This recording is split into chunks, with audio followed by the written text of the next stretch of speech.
You're live. So we got you on live, man. How you doing? I'm good. Getting ready for this fight, promoting the show, making sure Austin's ready on the undercard, matching the undercard fights. Yeah. Scott, what's it like being the promoter, fighting, and kind of managing Austin as well? Because I know we deal with Chris a lot, so it's like, I think that's very interesting dynamic. It's very difficult, and I think that's why I have basically been forced into promoting this event by Dusty and his people. It was a very calculated, really subtle thing. There was no venues available for a co-promotion. There was none of this. Well, how about you do it, Scott? And, it might seem like that's advantageous for me having it here in Lynchburg, but that's quite the contrary. Dusty, all he's got to do is train to fight me, show up, and he's going to get the biggest payday of his career to be in the ring against me, even more than when he headlined Madison Square Garden. So, I'm sure, his panhandling for this event was successful. Yeah. Going off of that, what do you see in the undercard too for Austin and everyone else? How was that just kind of going that demographic of going back and forth and trying to deal with that and keeping your mental space in check with that, with you fighting? Like I said, it's difficult. I've become less resistant to it as I've gotten older. When I was younger, it was a lot easier on me. I'm not sure why. Maybe I care more now. But we got Zach Drago on this undercard. Zach's become a real fan favorite here locally, and he's going to be fighting Kelvin Kibler, who's appeared on several of my cards. He had a great performance against Justin Gunther, even winning around. He really pushed Coleman Doss to the limit. I suspect that he'll do a great job against Zach and bring the best out in Zach. So, I feel like that's a great fight on the undercard. I know we got Money Meal off of Street Beefs. He's going to make his pro debut. Scarface and I have been communicating. I think I'm going to turn some of his guys pro on some of my events in the future. I'm really looking forward to expanding my relationship with the Street Beefs crew as well. I know Rocky Zapata has had a freak injury and may not compete on this card. That's still yet to be seen. We have a 20-1 heavyweight that's going to be appearing on the card. We have a 15-0 cruiserweight with 15 knockouts that's going to be appearing on the card. So that's a great fight. Of course, my star pupil, Austin Deanda, the Native Nightmare, is going to be appearing on the undercard. He's going to be fighting in a fight that could be a main event on its own right. He's fighting North Carolina legend James Shotgun Winchester. Although James is 44 years old, he just recently went the distance with Jerron Boots Ennis, I think maybe 3 or 4 years ago, who's a pound-for-pound elite in the sport right now. Shotgun always comes to fight. He's really rugged. He's really durable. And I feel like he's going to make Austin fight to the maximum of his capabilities to get the win. So I think it'll be a great showcase fight for Austin Deanda. That's awesome. That's awesome. I think honestly, you put on events I've always exceptionally loved them. And I think that this is going to be it's just going to keep a stepping stone on it too as well. Yeah, I think the only one that I've had in my comeback fights that was kind of poor was the one that I fought on recently. And usually my fight always carries the show because I always put myself in really dangerous situations for the benefit of the crowd. I fought a man that had already bested me several years earlier in Nick Kisner, and Nick unfortunately tore his bicep. And, a lot of people held that against me. It wasn't my fault, and it was my apologies about that. But, with Dusty Harrison, 36-0, 22 knockouts, I don't see this being something that's uncompetitive if I can get him to the ring. But I've had so many hecklers with this event, guys calling me in the middle of the night, people threatening me. I had one guy call me. He told me he was a violent convicted felon like 10 times. And I was just like, congratulations on losing your right to vote. I'm not sure how I'm supposed to respond to that. It was really strange for him to announce that to me repeatedly. I did tell him that if he was in the area, I would hire him though. But You told me you feel better, more comfortable around people that have like a record or like that kind of. I wouldn't say I feel more comfortable. I'm real big on redemption stories and people that come from nothing. And, I came from body camp, and a lot of my buddies, we grew up with lesser means, and it means a lot to me to be able to help people that are hoeing that hard road as well. Like Deanda, Austin. Nothing against his family. Like I said, nothing against my family. I had real humble upbringings, and I feel like so is he. So to give him the opportunity to reach for a greater level of financial security is a real blessing to me. Shout out Austin Deanda. We've grown real fond of his. I met his dad recently working here at Real Property Management. He's a great guy, great family. I like Joe. He behaves himself. He gets a little turned up in the fights a little bit. It's funny to watch him. Yeah, so with this venue, you told me before, I think, the Augusta event, we had talked on the phone a little bit about how Crosswhite was gonna provide like alcohol, not kind of the same things like Rock Hill was gonna do. Well, not provide, but it's available for purchase, which is very difficult with the laws in place in Virginia. So if the venue is not an alcohol license holder, you can no longer get a ABC license in the state of Virginia.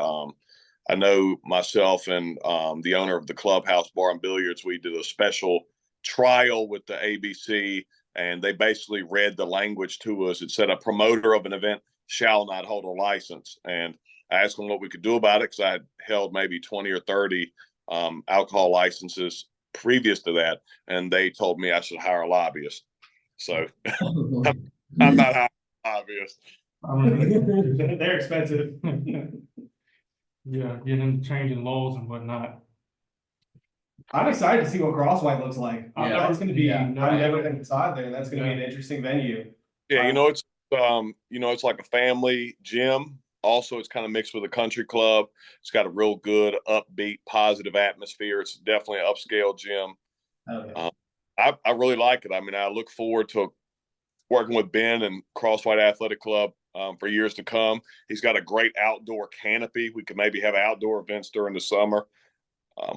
He's a team player. I think a lot of times venues come in, they try to hit you with multiple millions of dollars of insurance. They try to tell you every person that comes in, you have to pay them $5,000, $10,000 rent, but I think Ben looks at it as local helping local, and I think it's a business endeavor that can benefit both entities, along with the fighters and the fans. No, they're a really classy establishment, and Yeah. like high quality. I can't wait to see what it looks like inside. What's the capacity? We don't talk about those numbers just for but more than we've been having. Perfect. That's all I need to hear. Yeah. So with this fight coming up, so you were talking about previously your fight, they got your opponent towards bicep and all that, and I know that was kind of like the last hoorah at the time. What did you feel like that, how it played out, that you were like, I need to get this other one, and then the opportunity with Dusty? No, I mean, I was completely fine with stepping away. I mean, I think that's apparent from June to September. I had gained so much weight. I was like 230 pounds. I never had planned on fighting again. The Jake Paul thing has been mentioned to me several times. He's not ready to fight me, but down the road he is potentially interested in it. I mean, it's a lot of money, but it's just not something that. And no knock against Jake. I think what Jake's doing for the sport is great. It's just not something, and I feel like it's a very gracious offer, the dollar amount that I've been given. But it's just weird, the things that motivate me now. And for me, I feel like Dusty is like a legacy fight for me. He'll by far be my greatest victory that I've ever had in my career. And it's really, there's been a lot of complex things that have happened in the lead up to this, and people have tried to make me into being a bully or like I'm crazy or something. But it all started, I think it was September 9th. I'm not sure what the date was, but it was September, and Dusty was on his comeback fight. I was so excited. I walked down, I was like, "Hey Dusty, man, how you been?" I was like, if you want to fight, man, you can fight. And he like put his arm around me. He's like, "Yeah, man, I'd love that." Like, Dusty's always got that positive energy, or at least he always had. to me. So he said he would. So I went out and, I'm a good writer. So I took about 30 minutes. I wrote a press release. I came back. I let Dusty and his man look at it. And they're like, yeah, that's great. I was like, all right, well, right after you fight, I'll share it. And so I did. They approved it. I mean, I don't know if you guys seen that original call out, but I mean, it was so nice. I gave him his flowers. I talked about all the positives. And then we had a little mock-up poster. He shared it. We couldn't find a venue for several months in the Richmond area because we were trying to do it in between us. And it was floated around, why don't I just do it? So he agreed to a certain dollar amount to the fight. And then I went out and got the date with the state and got the date with the venue. And then all of a sudden, after like 90 days of consistent talking to each other, no response. No, there was, I got $4,000 or $5,000 shelled out to get the show. There's no response. There's no answering. And, all of his fans, they want to believe what I believed about him. But I mean, I can tell you, and I mean, I'm going to explain this in great detail through this whole story so you guys know a lot of them, they prefer the ignorance. Ignorance is bliss. He's this really righteous guy. He's a God-fearing man. He's the consummate nice guy. But see, all of that is just, it's smoke and mirrors. The more that I've shined the light into the darkness, I've just seen what he is. So, I booked the venue and he had told me for like 90 days straight it was good. And then his phone was off. As a matchmaker and promoter, you know what that means. It means the guy's not going to do it. So I sent him his contract and I harassed him a little bit, what he agreed to. And then I got a call from his coach. And his coach was like, hey, man, look, this is the new terms, and they tried to drop the weight 7 pounds, but we moved the weight up, dropped it down 5. They wanted to drop the rounds. I told him we weren't going to get out of the rounds. He wants a shorter fight. He wants to outpoint me. They asked for double the money. They came down on that a little bit, but still a lot more than the original ask. And so, we got the contract signed, but I mean, I had to, act a fool to get it done. And then in the lead up to this most recent fight, he has notified people not to mention my name during the telecast. He's not mentioned the fight at all. Even after he fought, he didn't mention it. So, he's being petty. He's asking for all this money and he's putting all the onus on me. He's not helping sell a single ticket. And to me, that's just petty on like a really different level. And then his coach recently texted me, we're going to talk about glove brands and for him, because we know what I'm wearing and I want to make sure everything's out the way for a main event. Anything could cause an issue. And, his coach responds to me, we're weighing our options. We're not even sure about your show. And I'm not. So, so I screenshot it and I put it up and, he's telling people that are in boxing that I took it out of context.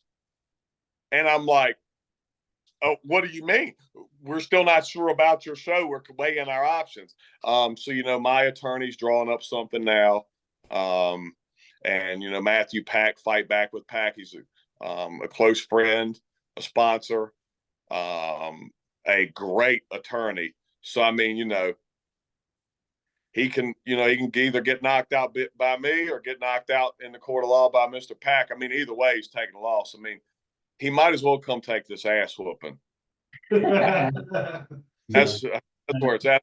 I'll make a lot more money. I mean, the damages that he's going to cause to my company by not honoring his word are a lot greater. But I mean, just think about the cowardice that this is taking. And just like, he's texting me things about don't bring my family to the event.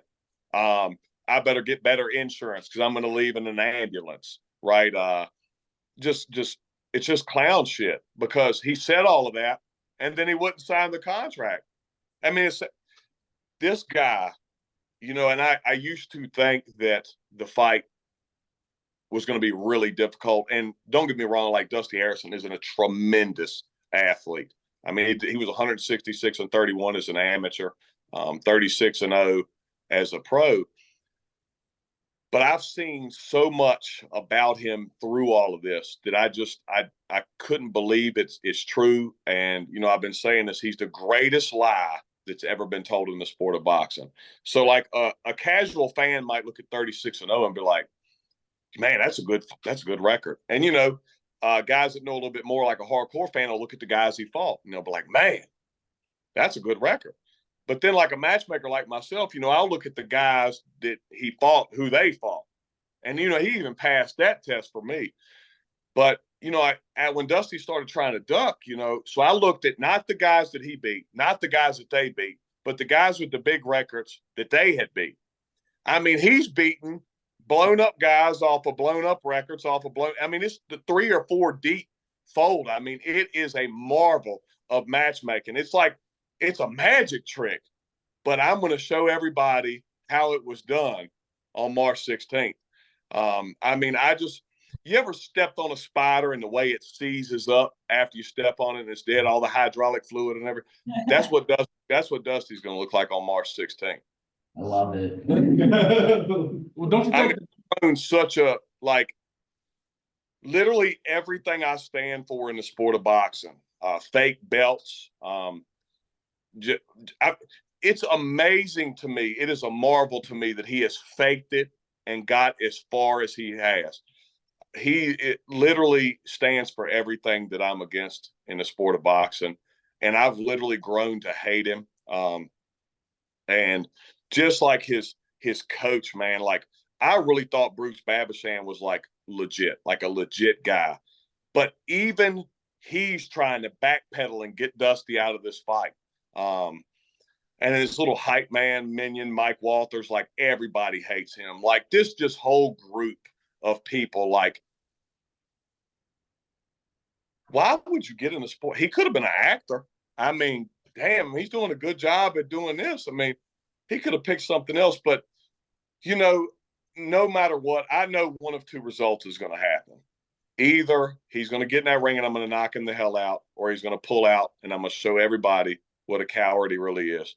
But either way, to me, that's a victory, because in either circumstance, I own Dusty Harrison the rest of his life, because I mean, you guys know what kind of person I am. Mm-hmm. He is not going to forget about either one, especially the backing out. That one's going to be worse. Because, see, when I knock him out, it'll just be my profile picture the remainder of my life. But if he back out, I got to keep telling him about it. Yeah, make those posts. Yeah. Well, don't you think him ducking and playing this running game is kind of mental warfare to kind of let you ease up off your training or something like that? I mean, I think there could be some gamesmanship there. Maybe he thinks he'll piss me off more. That's not possible. I'm just pissed off all the time. So he's not going to make me more angry. I'm not going to lose any sleep over it. I'm not going to train less hard. Oh man, he might not come. I'm eating very little. I'm working out very hard. I'm staying pissed off. I mean, he's either going to not show up and get knocked out, or he won't show up and I'll have 5% body fat on the 15th. Either one, I'm cool with it, right? It's a dub either way for him. I mean, I think I don't see how he couldn't come. I mean, it was funny, some of his fans were attacking me and they were like, man, you're not even a worthy opponent. You're not even a worthy opponent. You got 15 losses. I mean, I've lost to 2 international boxing Hall of Famers. One was the heavyweight champion of the world. I mean, oh man, those losses are hard. They were like, well, who have you beaten? Nick Kisner, he was an 8-time national amateur champion. Max Alexander was on the contender. He also fought for a world title. Jonathan Reed fought for a world title. He was on the contender. I mean, I got a slew of victories over top level opposition. So, and they were like, well, you're just not a worthy opponent. So then I asked him, it's got to make sense. But see, like I said, the ignorance with the people that follow him, and look, I'm as shocked as they are because I was a fan. But the ignorance is bliss. So I'm not a worthy opponent, but the guy that was 42 years old, that was 19 and 18, that dove on the ground, that was a worthy opponent. Or the guy that was 42 years old, that coming off a 5-year layoff, that was 22 and 14, that he picked up from the airport, drove to the fight, and their families hung out before the fight. And then the guy basically dove on the ground the first time he was hit. That guy was a worthy opponent, but not me. Or they're talking about, oh, Scott being mean and being aggressive. It makes me not want to do it. It makes me want to back out the fight. I bet it does. I'm actually going to show up to fight you. You can't write, your checkbook ain't big enough to make a deal with me to dive on the ground. Like, this is a disservice to boxing. Like, he's been walking around in rooms with people like me, and we've been considering him one of us. But he's not one of us. I mean, he's like I said, he's the greatest lie that I've ever seen told in boxing. And he's just so fake, man. He acts altruistic. He acts righteous.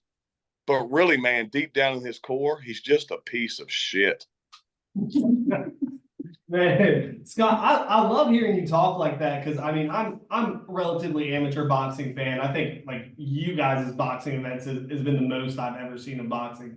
And I hate it when everyone's all lovey-dovey with each other. I want everybody to hate each other. I mean, I didn't want it to be like this. I don't really prefer this. It definitely has turned me off to the sport more as a combatant. You know, like me and Nick were friends, but you know, I wasn't like lovey-dovey in the locker room with him. He came over to try to talk to me. I told him to go back on his side, and now we'll fight. We'll talk afterwards. I mean, it ended unfortunately. It's been a long time, pre-Pavlik, that I've trashed somebody like this. Now, before, I did it because I was ignorant. You know, I would talk trash, thought I had to hate my opponent. And Kelly Pavlik, he really humbled me. He beat me to a bloody pulp. A lot of people said it was a blood sacrifice on ESPN main event. But, you know, you're a young kid. You're a great athlete. You think you know everything. And, you know, Pavlik gave me a good whooping on national TV. It was pretty embarrassing for me. And then, you know, Pavlik was a good guy. After that, I don't think I've had any opponents where I disliked them or where I felt like I needed to hate them.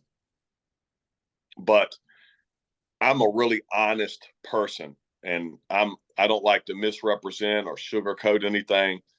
And Dusty, I thought, was a friend and a peer, and he was a fighter that I was a fan of.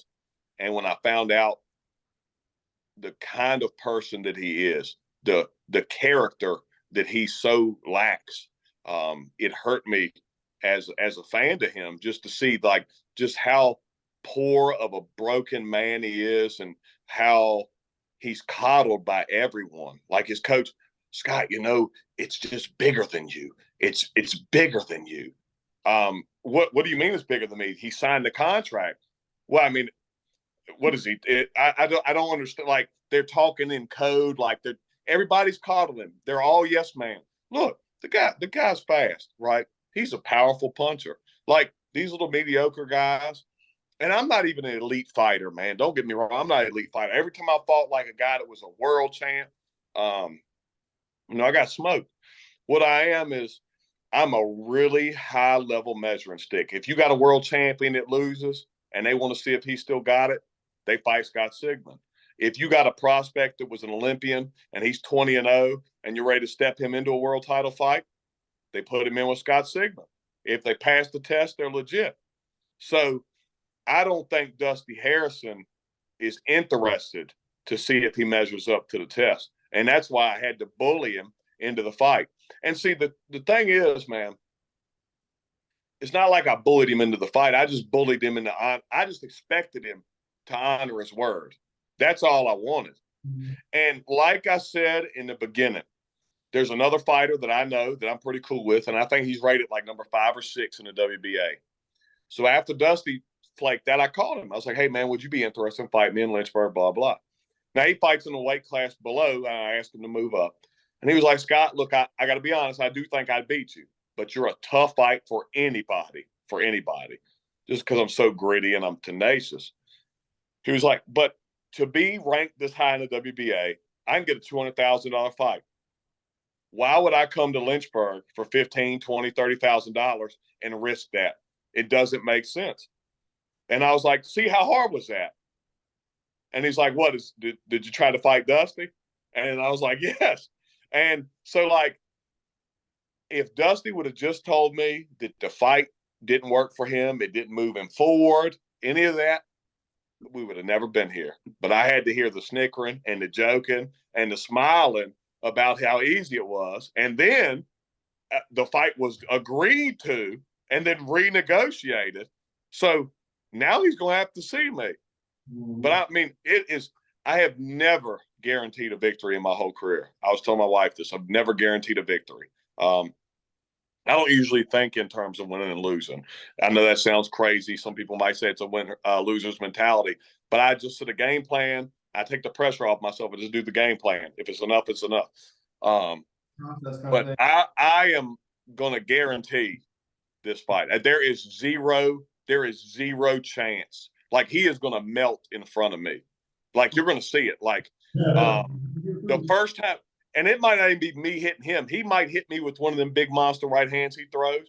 And when he just sees me look back at him and smile, I think it's just going to crush him. I mean, he's a mental midget. So, I mean, he's just looking for a reason to pull out. And people were trying to say I was talking about his family. I was not. I actually love his family. But I do expect, so I got a doctor ready for this. He's going to get COVID or the flu or RSV the week of the fight, which is going to be out of season for those things. But, I think that could happen. He could break his hand or roll his ankle, or he'll get a cut. Those things could maybe come up that I could see. Or this fictitious Aunt Sarah that lives in South Africa that doesn't exist might pass away.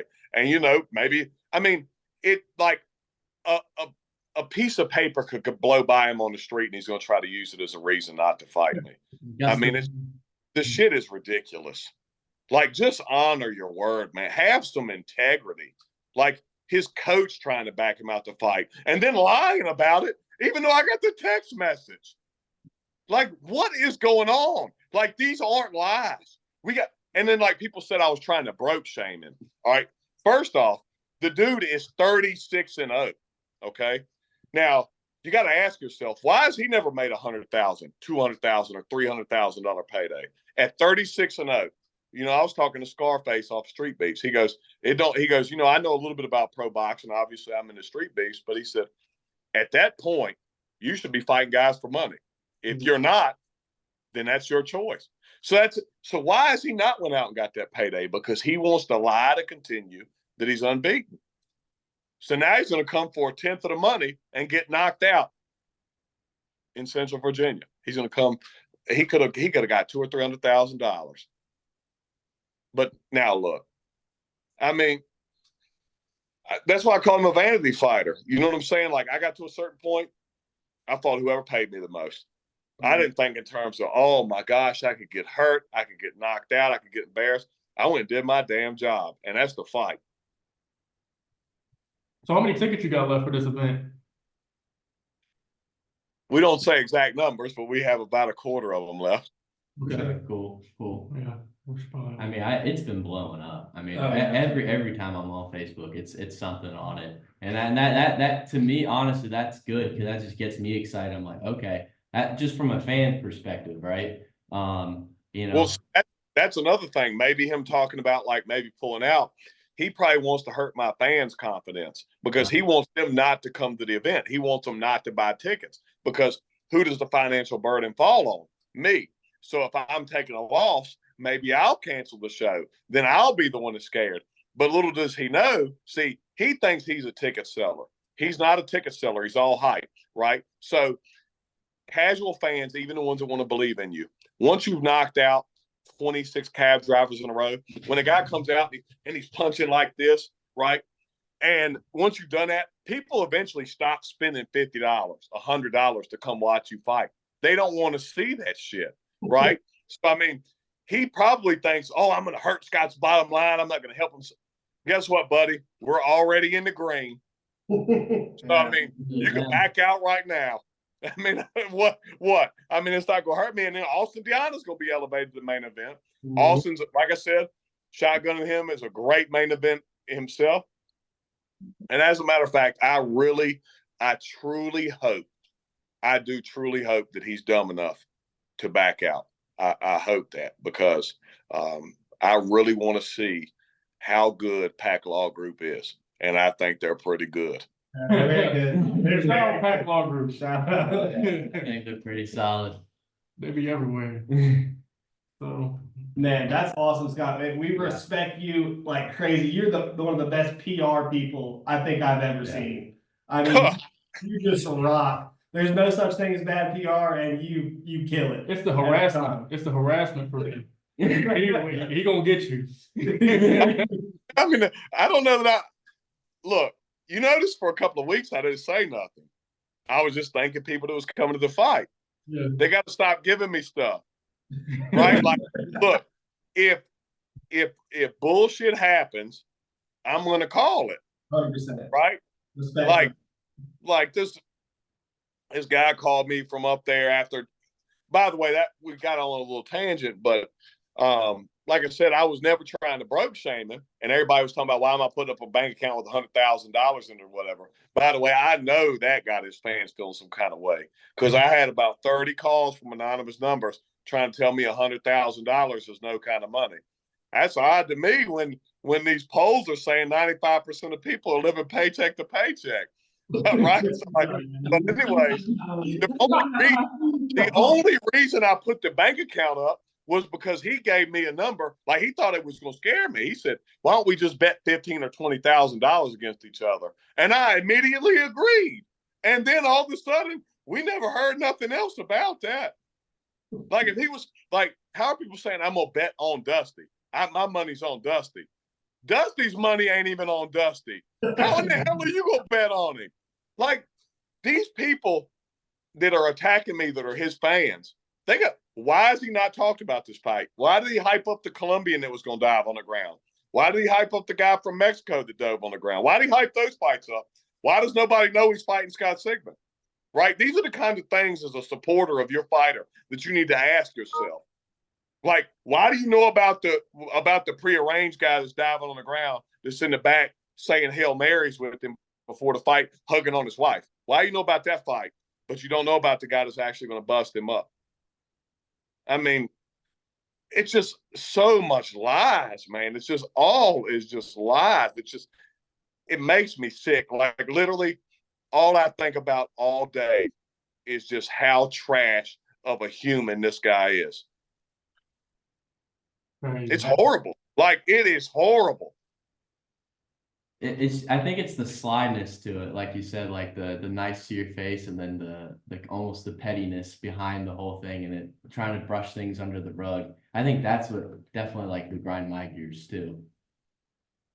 Yeah, I mean, he's taking the high road. Well, the high road's to honor your word. Yeah, just fight. Like we just want to see a fight. That's it, right? You signed it. I mean, that's on the dotted line. That's it. Yeah, I mean, I think that's probably some gamesmanship by him, but Mm-hmm. I don't know. I mean, I would take the odds with the guy with the 37, 15, and 1. I got 15 losses. I heard Pack Law Group's undefeated. And he didn't fight a bunch of Colombians that he paid side money to dive on the ground either. He really beat them. Huh. Exactly. Huh. Exactly. Yeah. Well, maybe we'll see March 16th. Maybe. Yeah. Maybe. We shall see, right? Crosswhite Fitness Center, March 16th. Maybe we'll see. Maybe there'll be a ticket left. Maybe we'll see Scott versus Dusty. I think I'm about 90% sure. I mean, I don't see how as a man, when you've been called on all your bullshit. And see, that's why he's been real quiet, because he knows he's wrong. Mhm. He knows. Yeah, fair. Is there anything that you would like to say? Any shout outs or anything? Yeah, we're gonna wrap it up. Wrap your Yeah, I mean, there's one thing, and it's this Booker T. Washington quote, and I've been sharing it a lot. And I just think that there's nothing better than this quote for this. A lie doesn't become truth, wrong doesn't become right, and evil doesn't become good just because it's accepted by a majority. And that sums up the life and the career of Dusty Harrison. All lies, all deceit, all fake. And I'm going to end it. Love it. Love it. We love it, Scott. Good luck. And put that one loss next to his record. That's all. Oh, we already got the shirts made. It's like the Super Bowl. Yeah. Got them made. Hey, we look forward to hearing from you, man. We're gonna top 3 tickets, and maybe we'll see it. Hey, I appreciate you guys for the support. Thank you, Absolutely. Scott. Hey, All right, keep bro. doing your thing, boss. Yeah. Appreciate you. Good stuff, boys. End recording. Signing off.